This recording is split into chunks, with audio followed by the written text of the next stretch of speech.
Bom, né? Pessoal, bem... Fala, galera de casa, tá no ar mais um Galhofando, né? Começou mais um episódio do Galhofando. Tudo bem, Amanda? Tudo bem, Jéssica? Tudo certo. Tudo certinho, gente. Hoje vamos falar sobre alguns assuntos um pouco tenebrosos. Eu vou falar sobre prisões. A Jéssica vai falar sobre... Exorcismo. Ó, pesado. E a Amanda vai dar as suas opiniões sobre... Porque eu ainda não sei se ainda não sabe o que eu vou falar, só na né? onda. Tá. Posso começar ou quer começar? Pode começar. Tá, Vou então... começar com mais leve. Beleza, então. Mais leve. Beleza. Não é tão leve assim, mas vamos lá. Gente, eu pesquisei sobre Alcatraz, é a ilha de Alcatraz, que é nos Estados Unidos, né? Ela, de 1850 a 1930, ela foi uma base militar. Depois de 3 anos, ela virou uma prisão de segurança máxima. E depois ela ficou desativada e virou um ponto turístico de quem visita. É numa ilha, né, isolada mesmo, para chegar lá só de barco, no caso. E por que tem muita história quanto ao Alcatraz?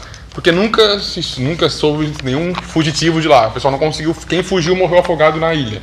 E em 62 teve 3 fugitivos.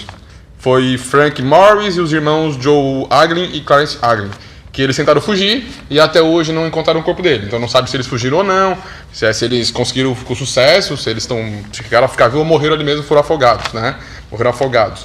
Então tem um filme sobre isso, Alcatraz, Fuga Impossível, é de 1979, 1 hora e 50 minutos, é ação, polícia, drama, conta a história da fuga mesmo, né? Esse é o filme, é um filme antigo, mas é bem bacana, explica sobre a prisão, que é de segurança máxima, é conhecida como a Rocha, é Alcatraz, mas é a Rocha, que tá numa pedra assim. E também teve uma série, a série teve uma temporada só, passava na Fox, teve 3 episódios de 40 minutos, como é que era essa série? Eu gostava, mas começou em abril, em maio foi cancelada já, ela teve 1 aninho só de coisa. E era, como se diz que a Alcatraz ela foi desativada, aí nessa série o pessoal desativou ela em 62, e nos anos 2010 por aí, o pessoal ia lá fazer turismo, né? E os presos que estavam lá, teoricamente, eles não tinham morrido. Eles estavam escondidos, eles voltavam com a barca dos turistas para a cidade novamente. E voltavam a aterrorizar a cidade. Daí o pessoal ia conferir, mas esse cara morreu há 50 anos atrás. E isso foi acontecendo, e cada episódio era um prisioneiro novo.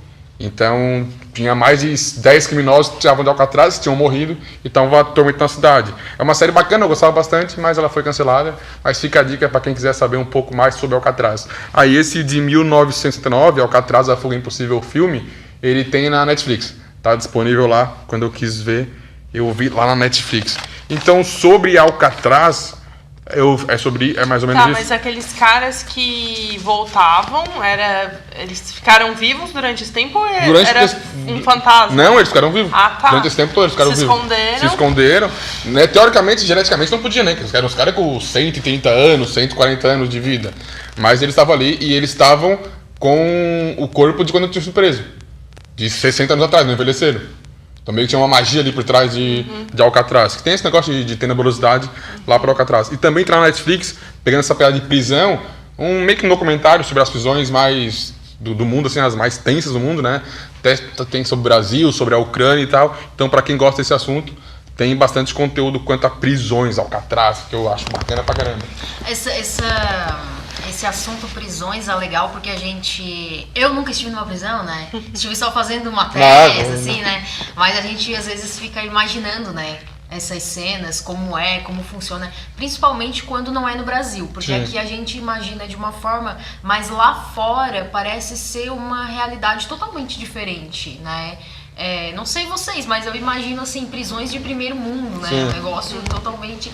E quando a gente remete a filmes antigos, é outro cenário também. Nossa, totalmente. É outro cenário. A gente lembra a gente imagina, a gente busca um cenário totalmente diferente do que é hoje. Que remete mesmo a coisas antigas, né? E quanto eu acho que mais... tu falou que fica numa ilha, né? Quanto mais... longe da sociedade, parece que mais macabro é o negócio. E mais curiosidade desperta, né? E mais histórias pra contar, porque deve ter muita história nesses lugares, né? E é engraçado que assim, a gente vê as prisões de hoje, lógico, que naquela época também tinha um pouco de tecnologia e tal, Mas hoje é tudo, tu aperta um botão, fecha o portão, e lá não, lá tu vê o programa do filme antigo, os caras iam lá, levantavam o portão, fechavam o portão, se aconteceu alguma coisa era porque alguém falhou, então não era a máquina que errava a prisão, não, era tudo uma corrida, quando era uma fuga, pô, Afonso, isso é 30 anos atrás, 40 anos atrás, não tinha esse negócio de câmera, de ficar vigilando, era uma correria, então é bem bacana isso aí.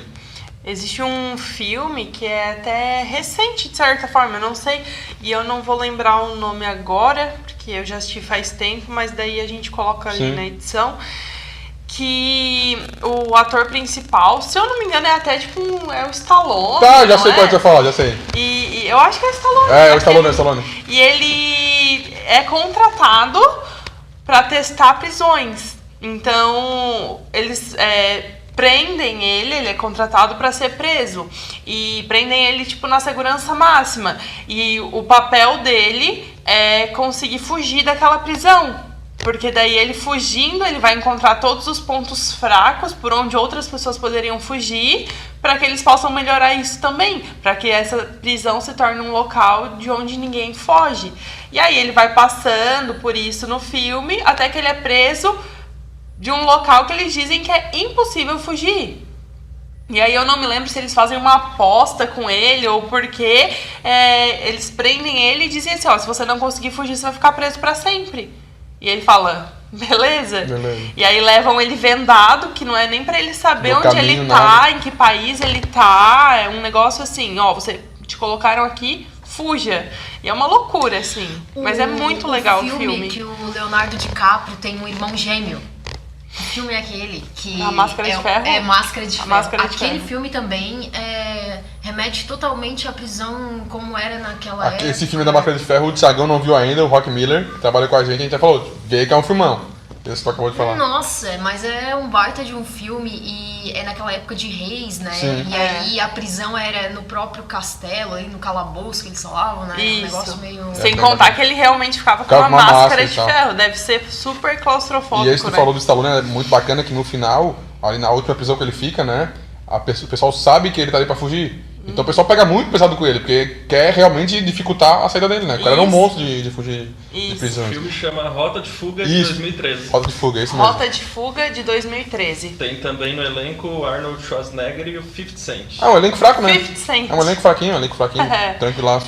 Cara, é uma das cenas que me chamou a atenção nesse filme, que assim, ali eu falei, cara... É que coisas que a gente não presta atenção, né? Mas que quando ele é preso, a primeira coisa que ele quer é descobrir onde ele tá. Em que país, em que parte do mundo, que ele não sabe. E aí ele vai no banheiro e dá descarga. E aí sabe que pelo lado que roda a água pra descer, em que hemisfério que tá. E aí ele roda a água. Ah, tá. Eu tô no hemisfério norte, não me lembro, mas tipo, tô no já sei mais ou menos onde eu tô. Ah, tá frio, tá quente, tá. Tipo, nessa temperatura não tinha como eu estar na África. Ele vai indo, tirando deduções até que ele chega. Tá, eu tô em tal lugar do mundo. Sherlock Holmes. Cara, é uma loucura. Não, e é assim, assim, porque essa prisão desse filme, ela não era aberta assim, era fechada, né? Então eu não conseguia nem ver o sol. Tipo, teoricamente ver o sol e sabe não conseguia nem fazer nada. Eu sei que chega um momento do filme que ele sabe onde ele tá. Não, eu tô em tal lugar. Tipo, se eu fugir daqui, eu preciso pedir ajuda em tal lugar pra ser resgatado, sabe? É uma loucura. Tu falou agora, eu lembrei que tem uma cena, esse filme mesmo, a cena do filme que ele tá num lugar que é fechado e tem um parafuso meio solto dele. Ah, esse parafuso tá solto por causa da umidade, alguma coisa. Então eu tô numa região que tem um pouquinho, ele muito ligado nos detalhezinhos pra saber onde ele tava. Vai pegando os detalhezinhos. E naquela lista de filmes, lançamentos que tu falou no último programa de agosto, no Netflix, saiu um documentário sobre criminosos contando a respeito de seus crimes. Falando por que fizeram, os motivos eu não vi ainda, mas só li ali mais ou menos por cima. E eles contam uma entrevista meio que frente à câmera aqui, contando por que fizeram, como é que estão hoje e tal. Então envolvendo esse universo de prisões, de cadeia, bandidos, tudo mais, crimes. Heitor, achei teu tema tranquilo. Não, faco, achou fácil. Achei leve. Tô com um pouco de medo do tema da Jéssica, que ela passou a tarde hoje. Ela viu um documentário e ela passou o dia pesquisando pra poder falar hoje sobre isso. Semana passada eu já tinha falado pra eles que eu ia trazer esse assunto e que eu iria me preparar. Não me preparei tudo aquilo porque, né... Muita correria, né? Mas acabei lendo, sim, dei uma estudada no assunto e resolvi falar no programa de hoje. Mas durante a tarde de hoje eu já tava até falando pra Amanda, acho melhor a gente não falar sobre esse assunto, não. Porque a gente começa a ler, pesquisar e é um assunto... Dá medo. Que dá medo, mas assim, ó, não sei vocês, eu acho que quando a pessoa acredita no negócio é que ela tem medo mesmo. Eu não sei. Prefiro não me manifestar sobre. Então, gente, assunto macabro, cuidado aí, mas a gente vai falar de exorcismo, que existem muitos filmes sobre esse tema. Filme, Mas antes, série, documentário, tudo. tem muita coisa sobre esse assunto. Vocês acreditam em exorcismo? Eu acho que a gente começa fazendo essa pergunta porque vai ter tudo a ver com o que a gente vai falar depois. Amanda. Eu acredito em tudo. Se você falar... Amanda é verdade, Amanda acredita em tudo. Eu acredito em Sabe tudo. o Bin Laden? Deixa pra lá. Amanda tem umas teorias que é meio complicado. Eu acredito em tudo. Então, pra mim, você pode falar que... Se você chegar aqui e falar que você foi abduzida por um ET ontem, eu vou acreditar. Porque eu acredito em tudo. Eu sou bem... ingênua. Por isso que eu tenho medo. Não, crédula. Heitor, acredita em exorcismo? Ai, cara, essas coisas são um assunto delicado, tudo depende, tudo depende, né? Temos advogado ali, tudo depende, né? Tudo depende, tem muita coisa a ressaltar, levantar. Será? Tu vai fazer aqueles programas meio que... Será? Você aí que está assistindo, Eu acredita vou em trazer exorcismo? um caso aqui pra vocês Né? verem. Não. Depois dos comerciais! A gente vai botar uma enquete, vamos colocar uma enquete nas nossas redes sociais. Se você acredita em exorcismo, responde lá sim ou não. Eu me lembro que tinha um programa na TV que falava natural ou sobrenatural? Aí a gente assim, meu Deus do céu, e agora? Mas então, por que eu resolvi falar sobre esse assunto hoje? Eu sempre gostei de assistir filme de exorcismos, acreditem ou não.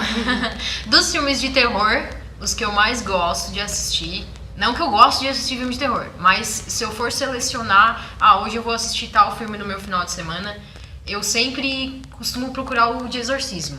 Eu gosto de ver esse tipo de filme. Me dá um certo receio, não chega a ser um certo medo. Eu pensei que tu ia falar prazer, então. Não me dá um certo medo, porque eu vou confessar pra vocês que eu já vi pessoalmente uma situação muito semelhante ao que eu vou falar depois. Não sei dizer se... Eu posso sair, eu tenho que ficar até o final do programa. Não sei, é que porque assim, quando a gente fala em exorcismo, o que a gente quer dizer com exorcismo? Exorcismo se faz com uma pessoa que é possuída pelo mal. Esse é o termo, essa é a explicação. Eu já vi uma pessoa fazer o que eu assisti num documentário no último final de semana. Se ela estava possuída pelo mal, se estava fingindo, não sei, enfim. Não vem ao caso. Não vem ao caso essa discussão. O fato é que, nesse final de semana, eu assisti o documentário chamado O Diabo e o Padre Amor, a Morte. Esse padre já faleceu. E ele é um especialista, era um especialista em exorcismos. Ele já fez mais de 70 mil exorcismos. Ele era um padre italiano e a igreja dava essa autonomia para que ele fizesse exorcismos. E não sei se vocês vão lembrar aqui, a Amanda acho que lembra porque a gente conversou sobre isso antes. Mas o diretor, o nome dele é William Friedkin, não sei se é assim que se fala, mas é o Williamzinho. Ele fez o filme O Exorcista em... Deixa eu ver a data. 1973. É um filme bem antigo, né, Amanda?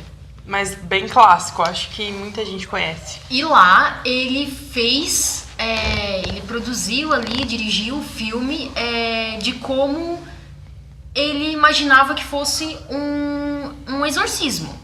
Lá realmente é um filme fictício. Ele fez imaginando e tal. E aí, depois de todo esse tempo, em 2016, deixa eu ver, o Padre Amor faleceu em 2016. O filme, então, foi produzido um pouco antes, o documentário foi produzido um pouco antes e foi lançado nos Estados Unidos em 20 de abril de 2018. Hoje ele está disponível na Netflix para nós brasileiros assistir também. Que foi o que eu assisti no final de semana, né? O Padre Amor, ele deixou esse diretor gravar um exorcismo de verdade. Então, depois de todo esse tempo que ele fez o filme, ele dirigiu um documentário onde aconteceu um exorcismo de verdade, que o padre estava lá e realmente fez. E foi o 9º exorcismo da mulher, que ela autorizou, o padre autorizou o diretor a produzir. Ela estava no 9º. Gente, sabe o que é isso? O 9º exorcismo. Ela já tinha passado por 8. E ela estava indo para o 9º exorcismo. E aí tá. Aí ele mostra no documentário tudo que ele gravou. O padre permitiu, mas desde que ele não poderia ter produção, nada. Ele teria que levar uma única câmera e filmar o exorcismo. Tá, e ele fez. E aí depois ele vai atrás de especialistas e ele meio que pega pessoas da ciência, pessoas da religião, mostra esse vídeo. E aí, galera, o que vocês acham disso? E aí o resultado você tem que assistir pra saber, porque é um documentário onde você vai tirar as suas conclusões. Você pega a parte religiosa, a parte científica, e ali você também vai ver a opinião dessas pessoas, o que elas acham sobre isso. Mas o que eu acho interessante é que tem uma situação que eles não sabem responder. Nenhum deles, tanto cientificamente, religiosamente, falando, ele pergunta, se você pudesse lidar com essa situação, com essa mulher desse jeito, como ela aparece no vídeo, você conseguiria? Você faria? E todos eles respondem, não sei. Não é uma coisa que é explicável. Assim como muitas situações que acontecem na nossa vida e que a gente não sabe explicar.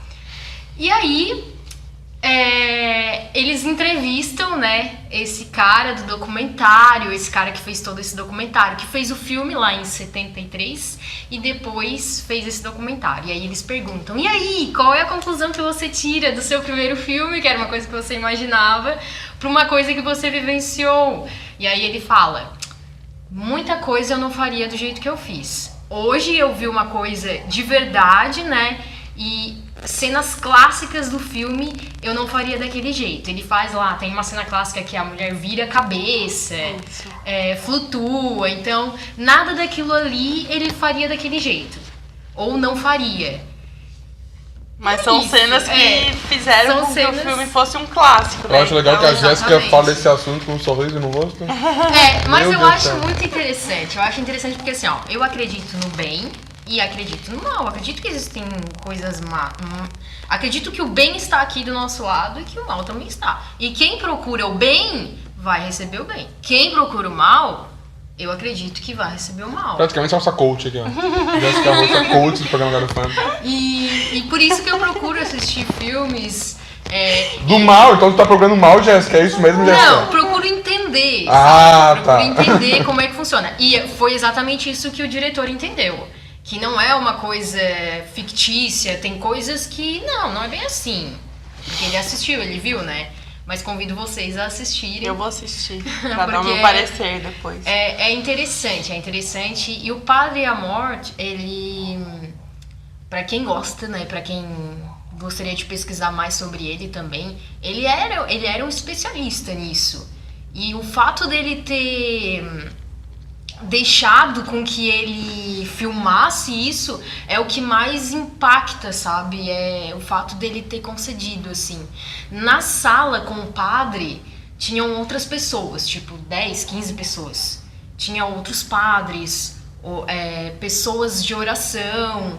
E aí o fato dele ter deixado porque o pessoal fala muito isso. Quando você tá lidando com uma situação dessa, você tem que ser forte. Você tem que estar ali, você tem que estar rezando o tempo todo. E se você deixar um espaço, o inimigo se aproxima. Então o cara que estava fazendo o documentário, ele sabia do risco, se ele acredita, né? Ele não vou entrar nesse caso, mas se ele acredita, ele sabia que ele estava passando por um risco. Ele estava realmente vivenciando uma coisa que iria mudar a vida dele.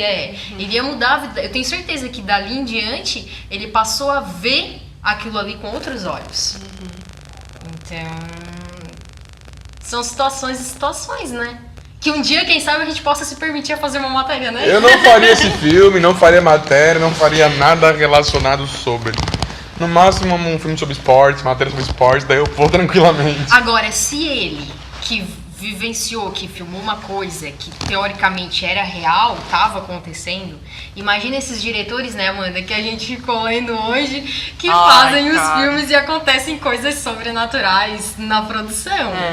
Não, então, vamos fazer um intervalinho e falar disso depois. Vamos pro intervalo. Ou não precisamos falar mais também, não precisamos falar mais. Não, vamos falar.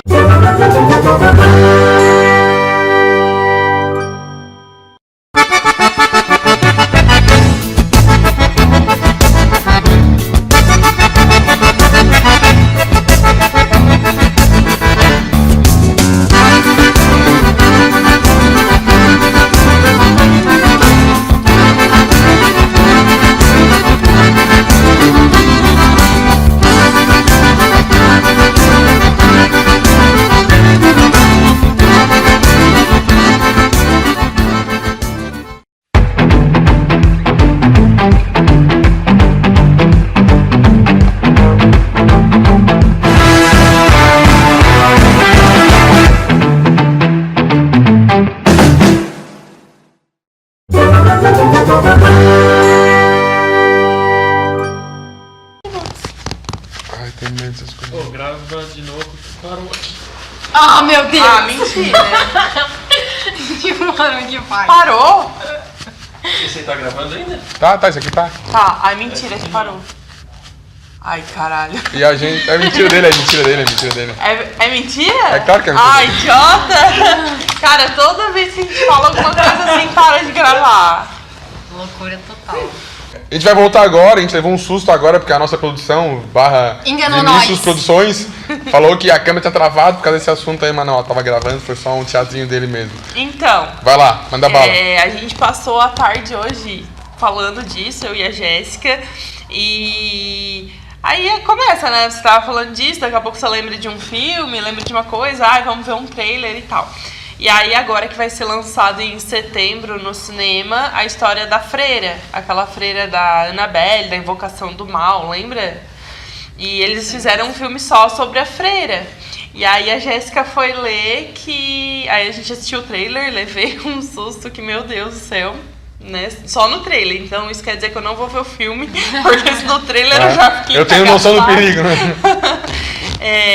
E aí a Jéssica foi ler que durante as filmagens o diretor, ele deu um depoimento, né, depois, Isso.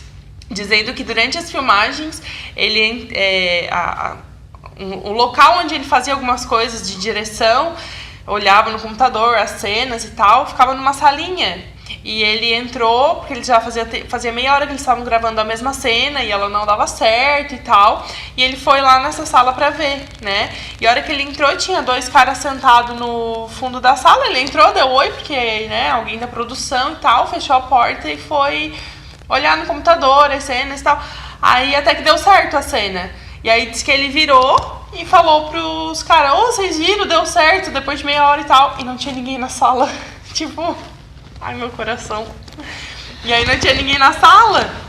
E aí ele deu esse depoimento falando que foi uma coisa que assustou muito ele, porque... Né? E, gente, nesses sets de produções tem muita gente. É muita gente. A gente da produção, é artista, Então... É que nem aqui, ó. Aqui vocês não têm noção de quanta gente tá aqui por trás. Deixa eu ver aqui. Tem uma aqui. Então, o fato de ele ter entrado num local que só tinha uma única porta... Ele devia estar muito concentrado, né? Porque... Mas ele admite que ele viu 2 pessoas, ele entrou e ele... Tanto que ele fala, eu dei até oi, né? Tipo, entrei, oi, beleza e e no tal. momento que ele foi pedir a opinião deles, cadê os caras? Os caras não estavam. Bom, enfim. E aí também, nesse assunto, eu fui lembrando de um filme que eu assisti há muito tempo já. Eu morava em Curitiba, faz... 84 anos. E era um filme de orfanato, acho que se chama Orfanato. E aí botou criança, meu amigo, num filme de terror, mexe com o coração da gente, não faz forte. Isso. E é um filme muito legal. E aí eu indiquei pra Jéssica, então eu vou indicar aqui no Galhofando também, pro pessoal que quer assistir, porque apesar de dar medo e tal, é um apesar de não ser legal, é legal, no caso, pelo menos. Que acontece o quê? Uma família vai morar numa casa, a mulher chega lá e comprou aquela casa pra morar porque ela havia morado lá quando criança. Ela morou no orfanato, ela foi uma órfã e morou lá com outras crianças. E aí ela, não sei se ela foi adotada, não me lembro, porque já faz muito tempo que eu vi também. Mas quando ela constitui uma família, ela quer voltar a morar naquele local. E em algum momento do filme, o filhinho dela, que é criança, some, desaparece. Isso tá até no trailer, então não é um spoiler assim. Mas ele começa a ter conversas estranhas com ela, que ele chega a falar pra ela assim: não, mamãe, eu não vou crescer, eu vou ser pra sempre desse tamanho. E aí, em um momento, ele some. E aí começa toda a família naquela busca: cadê o menino, a criança e tal. E começam a acontecer coisas, né? E aí, não sei quem lá, se era não sei quem, amiga da mulher, uma hora ela fala pra ela assim: você não tem que ver pra crer, você tem que crer pra ver. Então, você só vai achar seu filho na hora que você acreditar, que aí você vai conseguir ver onde que ele tá. E aí a mulher pede pro marido sair e deixar ela 2 dias sozinha dentro da casa. Por quê? Teoricamente, não se sabe o que aconteceu com aquelas crianças de quando ela morou lá. Então eu vou ficar aqui porque eu vou descobrir o que aconteceu com aquelas crianças. E descobrindo isso eu vou achar o nosso filho. E é aí que ela começa tudo. E aí... Que é merda garra. Merda garra mesmo, e dá medo, mas é muito legal. É um filme que eu acho que ele é espanhol, porque ele a linguagem. Eles falam em espanhol, mas eu acho que não é argentino, eu acho que é espanhol mesmo. Esse filme, imagina um terror em espanhol. É uma loucurada, né? Meu Deus do céu. Mas enfim, muito bom, assim mesmo, recomendo. É a minha recomendação de hoje. Alguém tem uma coisa leve pra falar, sei lá, uma coisa bacana, uma coisa saudável, uma coisa gostosa, que hoje tá meio pesado o clima, a gente vai fazer um negócio de comédia. Então tá, vai ter muito assunto no próximo programa, hein, gente? Valeu, gente. Valeu, gente, é isso aí, fechou. Até mais, o próximo. até o próximo. Beijo. O Freira, que estava sendo veiculado no YouTube, foi removido. E muitas pessoas estavam reclamando de todas as suas cenas. Cara, eu levei um hoje assistindo que você não tem noção. Imagina, cara. Dá um medo desgraçado. Credo. É aquele que ela tá olhando pra uma e vem outra e agarra ela. Tipo, ela tá prestando atenção em uma, porque já tem uma ali, né? Daí vem outra assim. Do nada vem outra do lado já. Caralho, que filme, cara. Meu Deus. Olha a minha cara de que vai ver esse filme. Eu vou, porque eu sou dessas, eu me cago de medo. Eu vejo filmes de terror assim, ó. Eu só escuto. Aí eu posso dar uma Tem olhada. todo filme. Nossa, muito bom. É, muito bom.